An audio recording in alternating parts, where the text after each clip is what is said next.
Salut l'équipe, on se retrouve encore pour des analyses sur l'Euro 2021. Juste avant, j'aimerais répondre publiquement à un commentaire. D'habitude, ces remarques d'utilité publique, c'est directement la corbeille. Mais je pense qu'il y a des choses intéressantes à dire et vous allez comprendre à quel point ça n'a pas de sens. Pour faire simple, ce commentaire, c'est « tu es nul parce que tu mets simplement des favoris ». Ce n'est pas la première fois qu'on me fait la réflexion sur les dernières vidéos, donc déjà j'aimerais poser la question, est-ce que vous regardez les vidéos entièrement ? Car on a proposé des matchs nuls et des contre-favoris. Par conséquent, c'est totalement faux. Et c'est d'autant plus indécent que sur YouTube, on a lancé une série de vidéos qui s'intitule Match douille, où le thème c'est de proposer des contre-favoris et c'est notre marque de fabrique. Donc on est largement capable de proposer autre chose que des favoris. D'ailleurs, bizarrement, quand on le fait, on nous dit qu'on est nul et qu'on ne connaît rien parce qu'on ne propose pas des favoris et potentiellement parce qu'on prend trop de risques. Donc ça me fait quand même sourire de voir ce genre de commentaires. Quand on parle d'un favori, ce n'est pas par facilité, je l'ai déjà dit, c'est par réflexion, on regarde les matchs, c'est le résultat d'une analyse et c'est aussi parfois également un choix stratégique. Et je vais expliquer pourquoi. Concernant l'Euro, ce sont des matchs internationaux, donc déjà ça n'a rien à voir avec des matchs de championnat. C'est pour cette raison qu'il n'y a pas de vidéo match douille, il n'y a pas vraiment de matière à faire. Sur les matchs internationaux, l'écart de niveau est bien visible. Toute personne qui connaît le foot sait que lors des matchs de poule, ce sont souvent les favoris qui gagnent. Alors oui, il y a des surprises, mais par exemple dans ce cas-là, on a plus de 60% des favoris qui ont gagné. Et vu les cotes de certains favoris, c'est très intéressant. Si vous retirez les matchs nuls, les favoris ne perdent pas quasiment à 70% des cas. Et en regardant la physionomie des matchs, vous comprenez qu'il y a rarement intérêt à jouer un contre-favori. Mais encore faudrait-il regarder les matchs. Il y a toujours un rapport risque-cote à prendre en compte et jouer un contre-favori pour jouer un contre-favori n'a pas de sens. Et c'est valable dans tous les sports. A contrario, dans certains matchs de coupe, comme la Coupe de France, vous avez pas mal de surprises qui vont être prévisibles dès les premiers tours.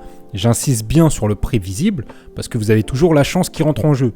Donc il faut aussi prendre en compte la physionomie du match, ce qui est quasiment jamais fait. Donc ça je le sais bien, mais c'est quand même à prendre en compte. Aussi il faut savoir que dans les vidéos, certains favoris ne sont pas intéressants à jouer, ni le contre-favori. Je le dis dans les vidéos, mais je propose quand même une analyse pour répondre à la demande, tout simplement. Parfois j'oriente vers certains matchs et dans ce cas on est quasiment à 100% de réussite.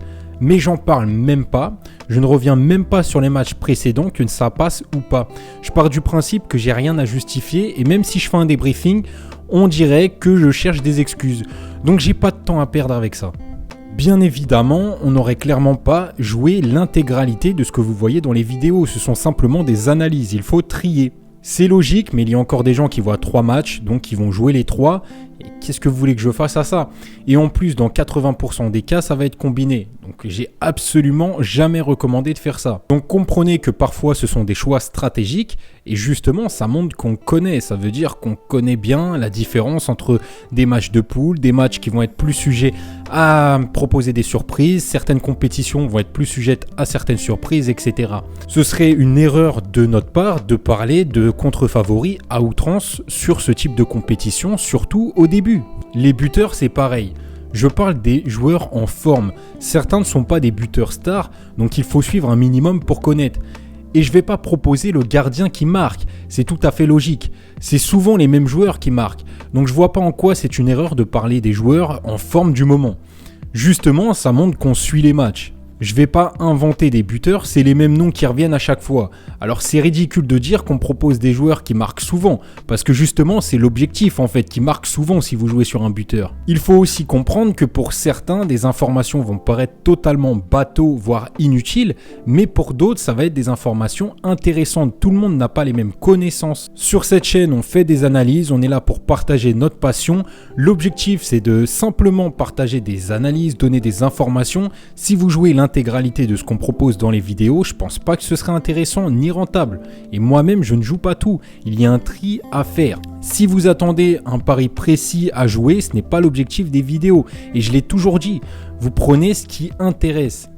Et quand bien même, moi je vis des paris sportifs, mais je gagne pas tout le temps. Il y a aussi des mauvaises périodes. Vous vivez dans une réalité parallèle. Donc je vais pas perdre mon temps à parler de la mentalité de YouTube qui est catastrophique dans les paris sportifs. Ça de toute manière c'est vraiment n'importe quoi. Et je vais directement passer aux analyses D'ailleurs, j'ai du contre-favori, donc comme ça vous allez être content, parce que là on arrive sur une période où justement ça va être plus probable à proposer. Donc là je vais être plus sujet à proposer des contre-favoris dans les prochaines vidéos. Du coup c'est parti avec la Croatie et l'Espagne, deux équipes qui ont déçu même si elles se sont rattrapées dernièrement. L'Espagne a corrigé la Slovaquie et la Croatie a gagné en battant l'Écosse. C'est un match qui s'annonce serré. Pour nous en tout cas, et plus que ce que les cotes peuvent laisser penser. On trouve que ça va être une bataille de milieu de terrain, et la Croatie a l'air plus armée avec l'intensité qu'ils mettent sur le terrain. Il y a quelques absents pour la Croatie, surtout Perisic, qui est très important. C'est le buteur de l'équipe, et en face, on a un banc espagnol plus fourni que celui des Croates, donc ce n'est pas une information cruciale, mais à la longue, ça pourrait jouer. De base, on partirait sur une victoire de la Croatie, mais avec les absents, on dirait Croatie ou match nul, voire ne perd pas ou 2-1.